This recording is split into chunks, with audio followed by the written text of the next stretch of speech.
From the city of Peaky Blinders, Birmingham, England, I would like to introduce you to Paddy Danda.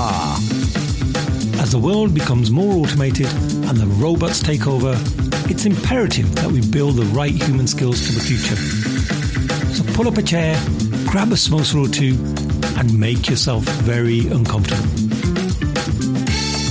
Hey folks, before we jump into this episode, I just want to say a huge thank you for all of your support over the last few months. As you know, this podcast was an idea that I came up with whilst I had COVID at the end of last year, but the feedback from the listeners has been absolutely amazing. I love all the messages I received through LinkedIn, through email directly, and even the verbal feedback that some of my fellow colleagues have been giving me as well. So really want to thank you for all of your support, which brings me on to some great news. I was super chuffed when I got to hear that this show has been nominated for the Creative Industry Awards, and specifically in the category of Best Content Creator. Now, none of that would be possible without the amazing guests that I get onto the show. I'm purely a facilitator of conversation, so most of the credit has to go to the great insights that people bring to this podcast. So in return, I have a huge favor to ask from you.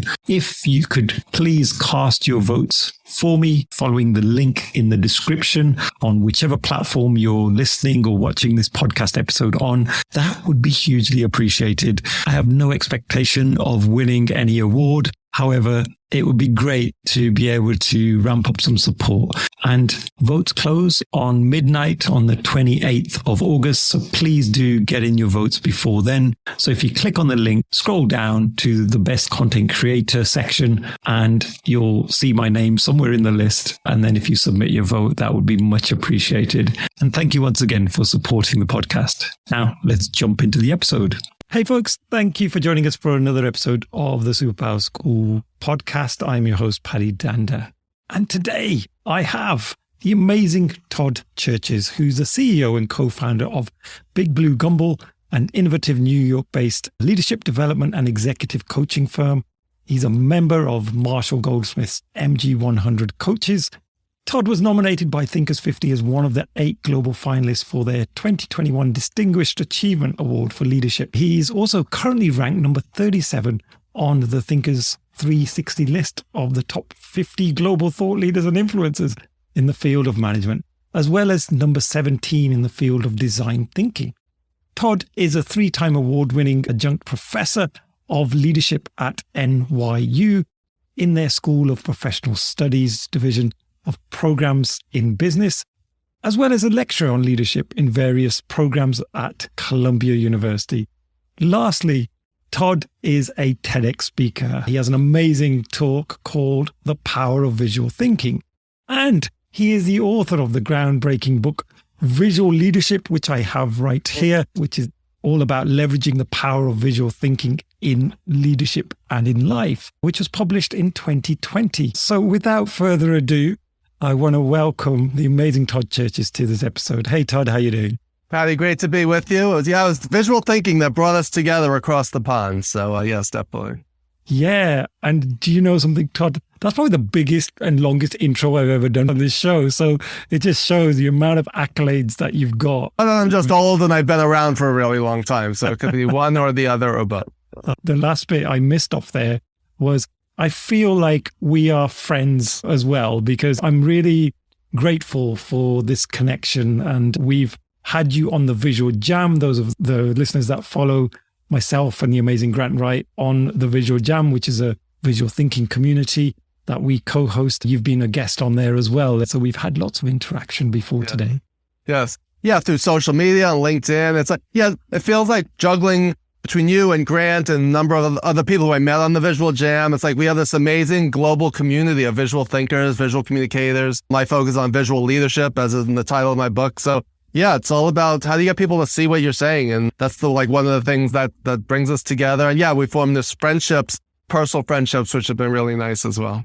Yeah. And I always love your bookshelf behind you there. It's just like full of books and just so intriguing. I wish one day I can pop over to your part of the world and actually check out some of those books as well. Yeah, I'm going to open up the Todd Cherches business library and you could check out a book, and as long as you return it. Yeah, I'm a business book addict. I hate to give away my age, but back in 1998, I was working for a leadership training company and they hired me to revamp their mini MBA program. And even though I had managed, I didn't really know anything about management and leadership. So I just had to start reading all these books, and I got hooked because I've had so many horrible bosses. That's the main theme in my life, horrible bosses that drove me into management and leadership development. But reading all these books, and I started reading tons of them, and I continued the habit of reading one a week since 1998, so 20 plus years. So my library, my shelves are overflowing. This is one of my many shelves, but I've read about 1,200 or more business books focusing on management, leadership, communication, etc. over the last 20 plus years. Hang on, Todd. Hang on. Did you say since 1998 you've been reading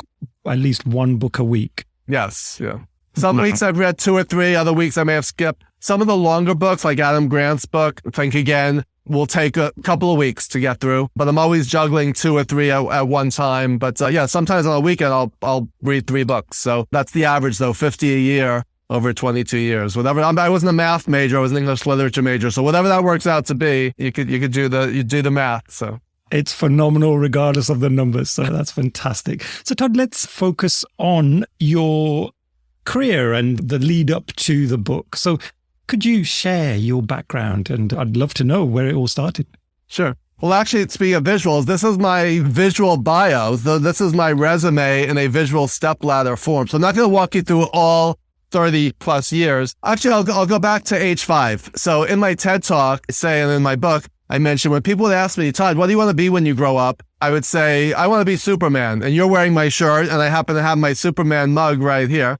And then people would laugh and say, all right, that's a great aspiration. What if you can't be Superman? Then what would you be? And my answer was, all right, then Batman. So those are my only 2 career aspirations as a kid. In fact, I still have them following me around. This is, so Superman and Batman, because I know the theme of your shows is, what's your, superheroes and what's your superpower, right? Visual thinking is my superpower. So Superman had X-ray vision. I have the power of visual thinking. And Batman had his utility belt, and I have my tool belt of visual thinking tools, tips, and techniques that we'll talk about later. So in a way, I've gotten to realize that 5-year-old vision of being Superman and Batman combined into one. So, but going back a little further, my dream was to work in television. I was obsessed with television, including shows like Batman and Superman. Got an English literature degree. I was very into reading, and even then, as a kid. So between television and literature, one of the common themes was storytelling, which is something that I use in my everyday work right now, right? It's all about, we are each the hero of our own life story, right? So stories have beginnings, middles, and ends. There are villains, victims, and heroes. There's a quest or a goal. There are obstacles, barriers, and challenges that stand in the way, right? There's a resolution. There are lessons learned, right? It's the hero's journey. So what's interesting is that theme carries through my whole life and my whole career. So I started out, my first job was at Ogilvy and Mather Advertising in New York. I did that for a year. But if you want to work in the TV industry in the US, you really have to be, not so much now because there's more done here in New York, but you need to be in Hollywood. So I packed up, I packed my bag and my capes, flew out to LA, and I spent 10 years in LA. I worked for Disney and CBS developing TV shows. I was a project manager in the theme park business. Did a couple of I did one at the Duxford Imperial War Museum in the UK and one at Trocadero, a themed motion simulator ride. That was my first trip to London. And then I did a trip to China where I worked on a theme park over there. And I talk about that in my TED Talk as well.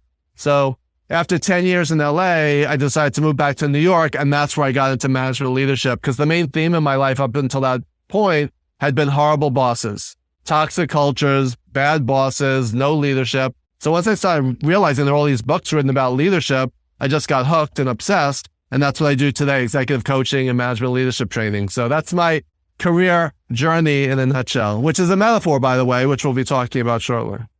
Oh, yes. I love that metaphor as well, because I remember that from the TED Talk. Yeah. Awesome. So Todd, in terms of visual leadership, if somebody out there is thinking, well, what is this thing? Is it a thing? We've never heard of this before. Tell us what that is, and if you could just break it down for me.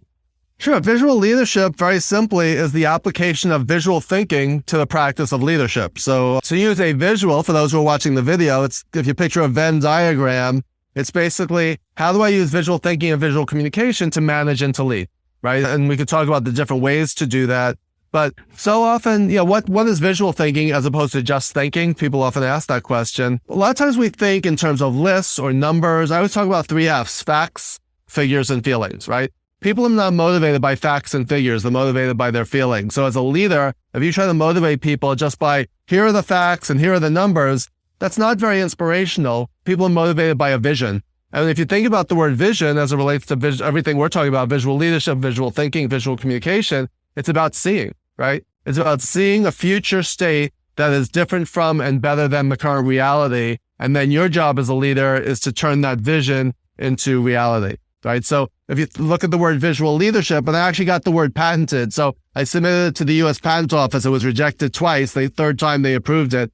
But visual leadership, as spelled with a single shared capital L, which a lot of people don't know this, reminds us of the fact that who we are and how we lead is inseparable from the lens through which we see the world, right? So we all have a lens that we see the world through based on our background, our upbringing, our culture, our education, our life experiences. So my father and my uncle were twins.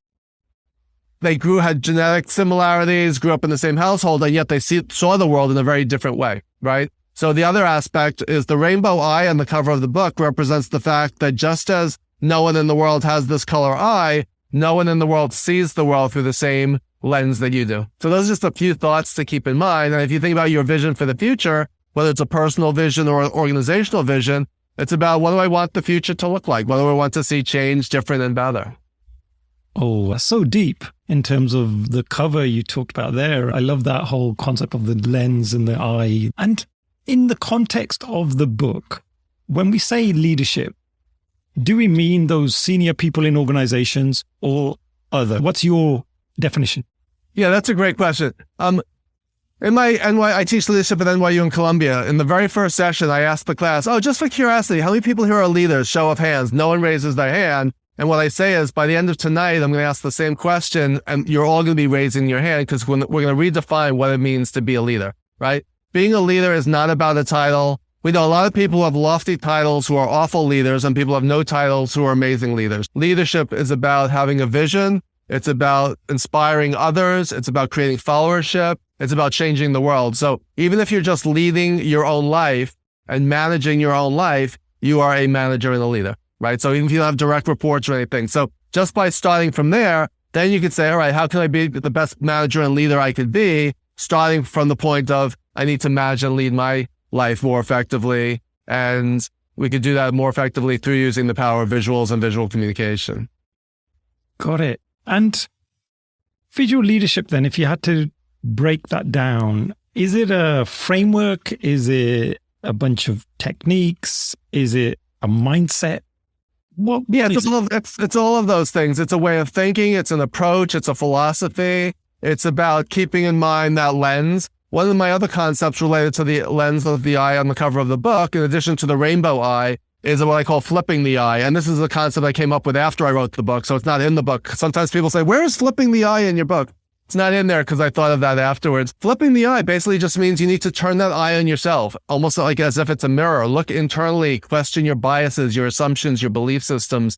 And also, from a leadership perspective, ask yourself, can I see the world through the lens of others who are different from me?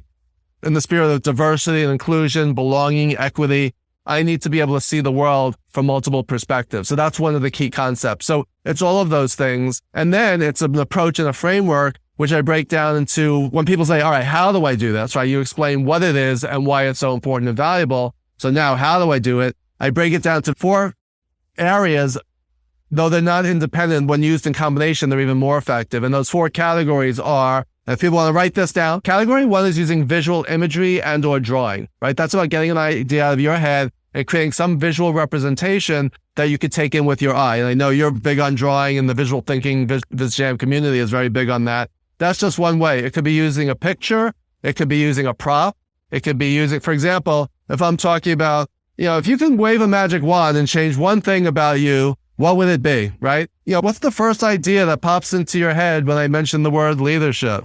There's a saying that if you only have one tool in your toolkit and it's a hammer, everything looks like a nail, right? So I could go on and on for hours. I don't know if do you have the character Curious George in the UK? Does everyone know Curious George? Yeah, I think I've seen some of those animations. Yeah. So Curious George, I keep this on my desk to always remind me to be curious and to always ask why and to dig deeper. So again, using visual images, this reminds me to think globally. I keep this globe on my desk. I'm a big baseball fan. This reminds me when I use baseball analogies, they may not resonate with people from other cultures. They may want to use soccer or cricket or rugby or tennis when talking to people from other cultures. So I keep visual objects around me as visible, tangible reminders of concepts that I want to keep in mind and to illustrate as I just did. So that's category 1, using pictures and or imagery or props. Category 2 is using mental models or frameworks, right? Why do we have so many models like Venn diagrams, a 4-box matrix, a circle, a pyramid, right? The saying we need to think outside the box is a cliche, but we can't think outside the box until you have a box with something in it. So a framework will help us to put things into categories or boxes or some kind of format that we could, or structure, so we could see things more clearly and then maybe find solutions that we might not otherwise have seen. So that's category 2. Using models and frameworks. Category 3 is using metaphor and analogy. This one I keep on my desk as a reminder that whatever I do, it's just the tip of the iceberg, right? And then the iceberg, even if you don't see it, just the expression represents what we see and what we know is just a small portion compared to what else is out there lurking beneath the surface. And if we want to be good at something or learn or know more, we need to dive beneath the surface to find that other 90%. So that's category 3, metaphors and analogies. And category 4 is using storytelling and humor, if appropriate. I know when you did a previous podcast when you talked about using comedy and humor, I was listening to that.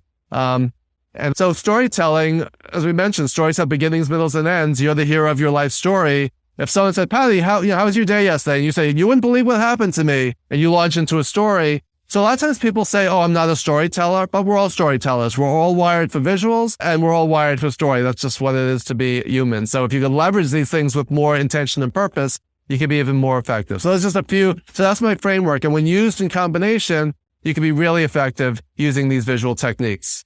Got it. And what about people that say, hey, I'm not very good at art. I don't draw.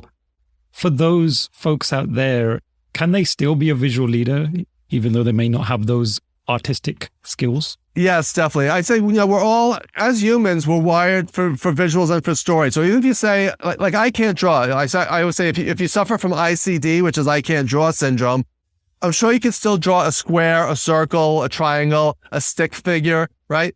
It's not a test of your artistic abilities. It's a test of your ability to use your right brain, rhythmic, the creative side in a visual way. So you can still use props. You can still use PowerPoint slides. You can find a picture that represents your idea. So even if you can't draw, so don't ever limit yourself by saying I'm not visual or I'm not creative or I can't draw. So another visual to represent that. If you keep your mind closed and say, this isn't for me, you're not going to be able to leverage the powers. But if you open your mind, you'll create all this space inside to explore new ways of doing things. So there you go. That's another visual illustration of what we're talking about. And you're not even drawing anything, which is great. Like all of these props you're putting up on the video, for those of the listeners that are actually watching this in video format, you've been popping up all of these different props and without really even pulling out a pen or paper. So Exactly. Yeah, a visual could be body language, I guess, as well. And you could use different expressions. Yeah. I talk about, I always say it's like playing Pictionary and charades, right? You could still, if you could play Pictionary with friends and family, you have the skills to draw. And if you do charades and use body language or sign language, that's a form of visual communication that we often don't think about. So yeah, we use visuals in all different forms. And the key question, this is something that people often ask, what about people who may be blind or sight impaired? How does this apply to them? And what I say is you can still use visual language, right? You may not be able to take in information through your physical eye, but you could take in information in your mind's eye. And Shakespeare, having been a Shakespeare major, Shakespeare in the play Hamlet coined the term to see something in your mind's eye. When he saw the ghost of his father, he didn't know if it was a figment of his imagination or a real apparition. So when he said, I think I see my father in my mind's eye, that's a great phrase. It's a great metaphor because it's not your physical eye, but you see it in your brain, right? So that's how you can still use visual language, metaphor storytelling, even if you can see something physically. So like you're saying, some people may be listening to an audio podcast of this and not watching the video. They can still picture what we're saying as they're hearing it. Todd, what does the research and the science tell us in terms of this being an effective way of leadership? Is there any really compelling arguments from the science? Yeah, there's a lot of research. I don't dive deep into the research. John Medina wrote a book called Brain Rules, which takes a deep dive into some of this. But there's two principles that anyone could get very simply, and you can just Google these terms. One is called the picture superiority effect, PSE. And the research there shows that when pictures and text battle against each other, the pictures win. So pictures are superior to text in terms of three categories. And I talk about this in my TED Talk. I came up with these terms: attention, comprehension, and retention. When you use a visual image or an object and people are looking at it, it gets them to focus. They're looking at it. It gets them to understand. Like, I can explain to you how to get to my apartment on the Upper East Side of New York from the airport verbally. But if I send you a map, then you'll look and I say, okay, here's the airport. Here's where you live. I see where it is. I now understand where you live relative to the airport. And comprehension, attention, comprehension, and retention. Retention, you'll remember a visual better than if I just explain something to you verbally. So in that way, that's an example of the picture superiority effect in terms of attention, comprehension, retention. And the other principle at play is called dual coding theory. That's DUAL as in two. When you use pictures and text or numbers in combination, that's more powerful than either on their own, right? So for example, let's say someone sent you a LinkedIn invitation, but there was no headshot and you didn't know who this person was. Are you more or less likely to link in with them if they have a headshot or not? The research shows that if you have a headshot, they're more likely. Are you likely to buy a book or an item on eBay or on Amazon just from the description and the title if there's no image, no picture of it? You're more likely if there's a picture. A blog post that has a visual image is more likely to be read than one that doesn't. So there's so many real-life intuitive examples that if we're aware of it, we realize we're drawn almost magnetically to that visual image. So that's some of the science behind why this is so effective. Yeah, we can even just put ourselves in that position. I think about a few years ago, I think we were probably just about prepared to listen to a leader for an hour when we would have these big leadership kind of broadcasts at work. Then I think when YouTube really hit it big, people started saying, well, about 20 to 30 minutes is as long as I'm prepared to watch someone speak. And then obviously now in the TikTok age, it's very much, if you're talking for more than a minute or two, like you've lost me. My attention has flown to something else just because there is so much distraction. Yeah. And I think the thing that maybe leaders need to think about is how are they going to retain people's attention, because they are fighting for that engagement because of all of these distractions, right? Yeah, if you're as a leader, if you're going to get up there and have PowerPoint slides that are just bullet points and you're just going to read off them line by line, people are going to be asleep by point 3, right? If you have visual imagery, and if you look at Steve Jobs' presentations and the work with Seth Godin and people who leverage visuals, it's much more powerful. It's much more compelling. And we all know that. We've all been in really bad presentations, and then yet many people subject other people to those same bad techniques. And then they wonder why people zone off or weren't paying attention. So we really, like you're saying, we're bombarded by so much information. We have our phones within arm's reach all the time. So if we get bored, we can check our phones. Think about being on a Zoom call where everyone has their cameras off, right? And if you've ever delivered a presentation like that, you're not getting any visual feedback. So if you say something funny and you don't see any smiles or hear any laughs, so there's a completely, that visual connection is so important if you really want to connect with people. Like, let's say the visual jam, let's say that was all on audio and there was no visual. Think how different that would be if we weren't seeing each other's faces and using that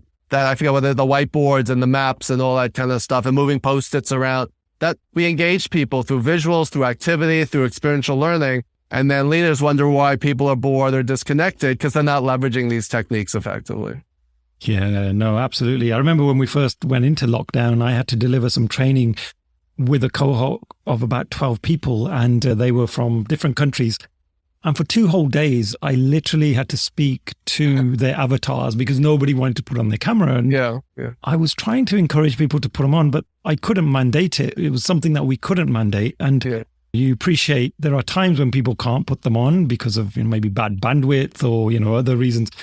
But I literally saw no one's face for the whole 2 days. And you're right. If someone's asked me a question through audio and and I'm starting to answer it, I have no visual cue as to whether it's making sense or maybe it's just flying over their heads, and I'm not getting that feedback as an instructor, and it becomes much more challenging, doesn't it? Yeah, you're not getting any feedback. And, are people smiling? Are they quizzical? Are they confused? Are you not getting, because similarly, I was teaching my NYU leadership class. I teach in the HR master's program for 7 weeks of a 14-week course. And then the pandemic hit March of 2020, and we immediately had to go to Zoom the next day. And I had never used Zoom. I had been on Zoom, but I had never. So I had to quickly learn, how do I make this experiential, interactive? And like you're saying, at first students were hesitant about putting their cameras on. They didn't want to show their backgrounds, or it was just out of the comfort zone, right? But what was interesting, I always talk about 3 V's: visibility, voice, and value. If you want to have influence, you need to be seen, you need to be heard, and you need to make a contribution, right? Without your cameras on, without your mics on, and if you're not putting something in the chat box, are you even there? Right? You might as well just watch it on video later. So that's when I said that, the camera's starting to pop on. And by the second or third session on Zoom, everyone had their cameras on, mics on when instructed to do so, contributing in the chat. And it was much more interactive, engaging. I said, let's pretend we're in person. Let's try to make this as realistic as possible. But yeah, if you're just presenting into this void of darkness, you're getting no feedback. You don't even know if anyone's out there. Through Zoom, through whether it's Teams or WebEx, which that's a whole other conversation, but at least you're seeing faces. At least you feel like you kind of know each other. And what's been interesting lately, I just attended the Marshall Goldsmith 100 Coaches Gathering in Nashville last weekend. So to meet all these people who I had only known on Zoom for the last couple of years was so amazing. We felt like you kind of know each other, but just that seeing each other face to face just changes that dynamic of that relationship. So it's just so important to make that visual connection with people and with ideas and with things. Yeah, no, fully agree. So Todd, going back to the book, I know it's full of tools, techniques. I mean, I love all of the different tools in here. It's a very practical book. Thank you. Could you share some of those or some of your favorite tools and techniques? And also just a little bit about the structure of the book. Why have you structured it in the way that you have? Yeah, it's structured in terms of the framework that I just described. So there's an opening that talks about, what is visual leadership, why visuals, etc. Then I have a section on using visual models. So I have some of my favorite models from my NYU class, from my coaching practice. So those are the frameworks, tools, tips, and techniques. Then I go into metaphors. So those are the more fun kind of one is called the elephant in the room, right? So what does the elephant represent? The elephant represents something that's there that no one wants to talk about, right? So I tell the story in the book. One time I was brought into a company to do management leadership training, and that very morning, the company was acquired by another company, and people were told that half the people there would be laid off, right? Imagine walking in having to do a leadership training under those circumstances when people just got that news. So I kicked off the training, and I was like, hey, how's everyone today? And this and that. And everyone was just not there. And I finally hit the pause button. I said, let's put things down. I said, there's an elephant in the room. To pretend it's not there, we're doing each other a disservice.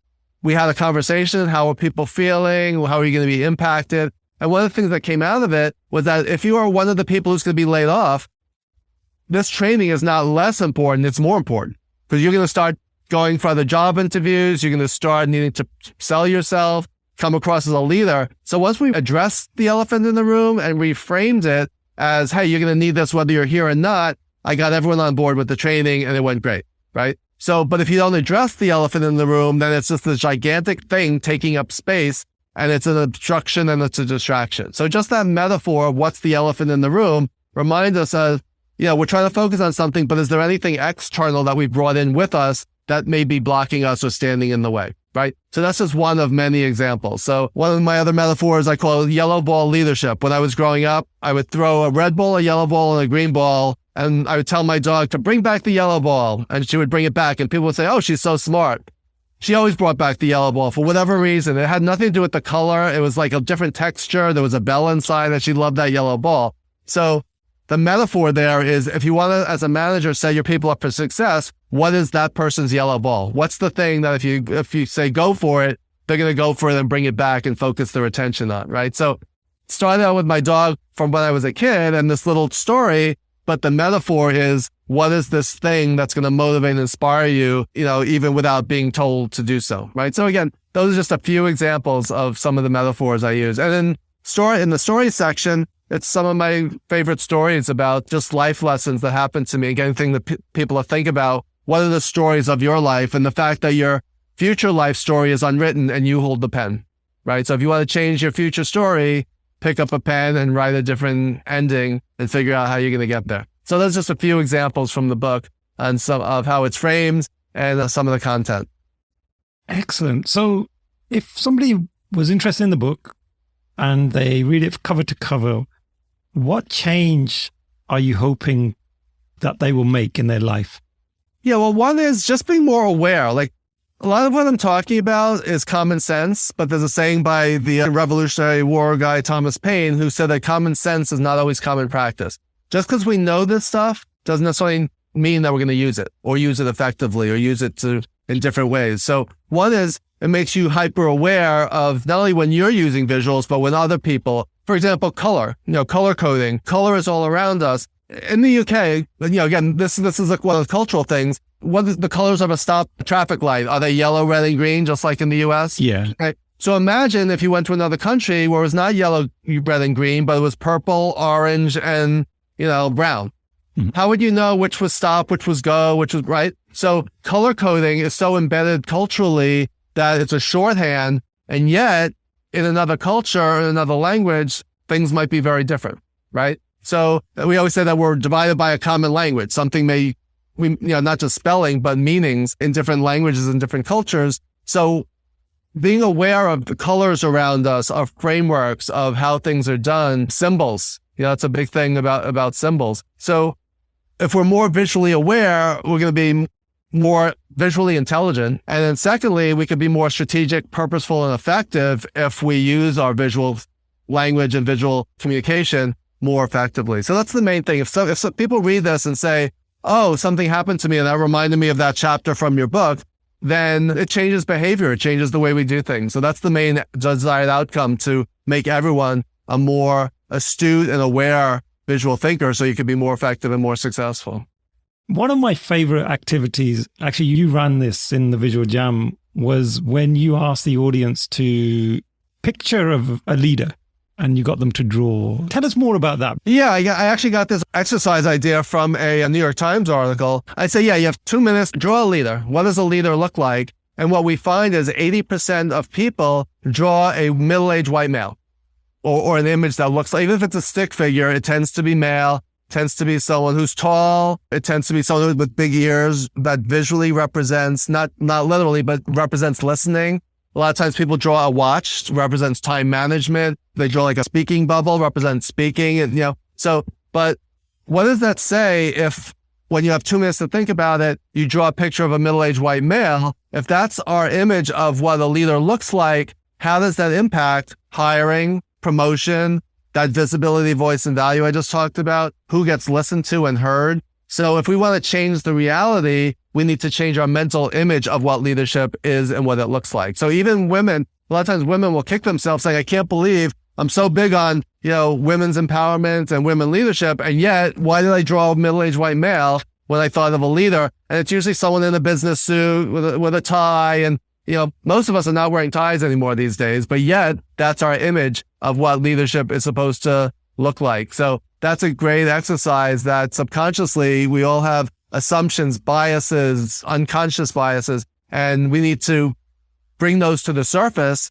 so that we can change the reality. It just reminds me of, I spent some time in India running some training for some folks in my previous job. And I remember we were talking about specialist roles in agile and agility. And it's not about more senior, but these were important roles in the team. And what's really interesting was whenever we talk about product owners and scrum masters, the females in the room would constantly refer to them as him. Mm-hmm. He. So what does he do, or what is his responsibilities? And I just found that really insightful, because it's kind of on a similar line in that, well, why aren't you saying her or she? And again, it's that bias, that subconscious bias that maybe they've been brought up with, to just assume it's always a guy. Yeah, it's embedded in our language. If you say, spokesman as opposed to spokesperson, right? If you change the language, you start to change the reality and the culture and the way people think, and then decisions that are made. And Right. So we need to break the stereotypes and the biases and assumptions if we want to make things different. And so often, what's interesting, visually, I used to work for a company before I got into management leadership development. It was a web design company. I was the head of business development in New York. I'm 6'4". I don't know what that is an equivalent in meters, but and my CEO was about a foot shorter than me. So he was about 5'4". And I always walked in wearing a business suit, and he always walked in carrying his skateboard and wearing baggy jeans and sweatshirt. Who did people always think was the CEO when they were meeting us? The guy in the suit, the tall guy in the suit. Meanwhile, he was the CEO. He was my boss. He just didn't look the part, right? So again, that's an example of the assumptions that we make, and how it impacts decisions, how we treat people. That's why, we need to look at things through a different lens of when we're hiring or even where ideas come from, right? I tell one story in the book. When I was working at Disney, before I got my full-time job, I was just a temp, and I was just an assistant sitting and answering phones. And I had a great idea for something, but no one listened to me because I was just Todd the temp, right? Who are you to be contributing ideas when you're just sitting there answering phones? Meanwhile, I have a master's degree in communication. I had 5 years of experience in the entertainment industry, but I was labeled the temp, and therefore I had no voice, and no one had any willingness to hear what I had to say. So we need to open our eyes, our minds, and our hearts to what's right in front of us that we may be missing. Oh, what a great story. So, Todd, you're definitely not the temp anymore. I'm a long way since I was Todd the temp, yes. Yeah, and talk about a long way. So you mentioned right at the start in your TED Talk, you use a certain metaphor to describe your journey. Would you like to just tell us more about that? Yeah, I use a picture from inside a car, and the road ahead represents the future. The rearview mirror represents the past, and also reminds us to take the time to stop and to look into the mirror to reflect on who we are and how we are as leaders. And the dashboard represents our metrics. How do you measure success? Just as a car dashboard will tell you how fast you're going, how much oil you have or gas in the tank, what are your metrics for success? What is on your dashboard? And there's a saying, and this is a metaphor, measure yourself against your own yardstick. Don't try to be the next, Paddy, Dander, Todd Cherches. What's you 2.0, right? So if you compare yourself to other people, there's always going to be people who are taller, smarter, funnier, better looking, whatever, richer. But if you compare yourself to your current self, then you can say, well, who do I want my future self to be? And that's one of the chapters in my book. Do things today that your future self will thank you for, and don't do things today that your future self will blame you for. So just before I finish off that whole gallon of ice cream, I say, will my future self thank me for doing this or blame me for what I'm about to do? And most likely, I lost 36 pounds a few years ago, and I've kept most of it off ever since. I always have to remind myself that future Todd is not going to be very happy if I finish this whole gallon of ice cream. So that's just a way of visualizing that person that you aspire to be and saying, is what I'm about to do going to help me achieve that goal? What a great way to look at things, Todd. I'm going to definitely steal that one. I think I need that in my life. Otherwise, I'll be kicking myself in the future. Easier said than done, but it helps to kind of be our own coach, right? If we talk ourselves, if we just hit the pause button, which is a metaphor, and stop and think for a second, we'll make better decisions for the long term.